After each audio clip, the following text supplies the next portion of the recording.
আমরা বিকাশে টাকা দেব এটা এটা কেউ বিশ্বাস করবে না। জামাত ইসলামে এই ধরনের রাজনীতি করে না। মানুষের মধ্যে উচ্ছ্বাস উদ্দীপনা আছে, কিন্তু আপনারা ইতিমধ্যেই জেনেছেন যে আমাদের প্রচারণায় বিভিন্নভাবে বাধা দেওয়ার চেষ্টা করা হচ্ছে, হুমকি ধামকি হচ্ছে, বাট আমরাও মাঠে খুব শক্তভাবে আছি।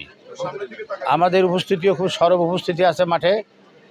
আমরা যে কোনো মূল্যেই চাই এবং দেশের মানুষও চায়, অনেক দিন পর তারা একটা সুযোগ পেয়েছে, তারা একটা ফ্রি ফেয়ার নির্বাচন চায় এবং আমরাও চাই, তারা একটা পরিবর্তনও চায়।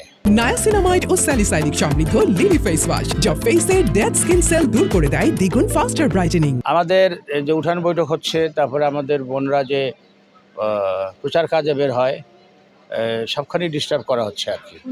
তো আমরা দেখছি, আমরা লক্ষ্য রাখছি, আমরা এগুলো সংশ্লিষ্ট কর্মকর্তাদেরকেও জানিয়েছি, অবহিত করছি, বাট আমরা মাঠে আছি, আমরা ইনশাল্লাহ মাঠে থাকবো। শেষ বা রাজনীতিতে প্রতিপক্ষ থাকবে, প্রতিপক্ষ যে কাজটা করবে 2 দিন পরে সেই অভিযোগটা অপরের উপরে আগে উঠায়। আমরা বিকাশে টাকা দেব এটা এটা কেউ বিশ্বাস করবে না। জামাত ইসলামে এই ধরনের রাজনীতি করে না। আর এনআইডি নেওয়ার যেটা কথা বলে, এনআইডি কেন নেবে? কেউ কাউকে কারো এনআইডি দেয়? অফিসিয়াল প্রয়োজন ছাড়া কেউ এনআইডি দেয়? এনআইডি নিয়ে কী করবে? এনআইডিতে মনে করেন আপনার এনআইডি, আপনার ছবি আছে, ভোটার লিস্টে আপনার ছবি আছে, আমি আপনার এনআইডি নিয়ে যে কি ভোট দিতে পারবো?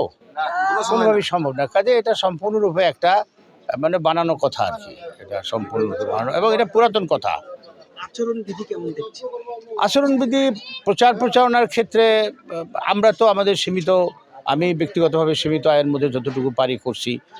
বিশেষ করে প্রচার সামগ্রীর ক্ষেত্রে আমার মনে হয় আমার প্রতিপক্ষ প্রার্থীর আচরণবিধি যে সীমা আছে, ব্যয়ের সীমা, সেটা অতিক্রম করে গেছে। সেটা আপনারা মাঠে দেখতে পাচ্ছেন, যে পরিমাণ ব্যানার লাগানো হয়েছে, যে পরিমাণ ডিজিটাল বিলবোর্ড লাগানো হয়েছে, যে পরিমাণ আমাদের কর্মীরা কিন্তু এই লেভেলের সবাই কোনো না কোনো পেশায় আছে, বাট কর্মজীবী সবাই। বাট আপনি দেখবেন, আপনি ঘুরলে পাবেন বা দেখেছেন নাকি কারা তাদের প্রচার কাজে নিয়োজিত? আসলে এইভাবে হয় না। মানুষের ভোট পেতে হলে মানুষের কাছে দুয়ারে দুয়ারে যেতে হয়। আমি এই বয়সে প্রত্যেকটা দরজার নক করতেছি। যে গলিতে সোজা হাঁটা যায় না, এভাবে হাঁটতে হয় বাঁকা হয়ে, সে গলিতেও তো আমি যাচ্ছি। কাজে মানুষের কাছে যেতে হয়। মানুষের কাছে না গেলে মানুষের ভালোবাসা, সমর্থন কিভাবে পাওয়া যাবে?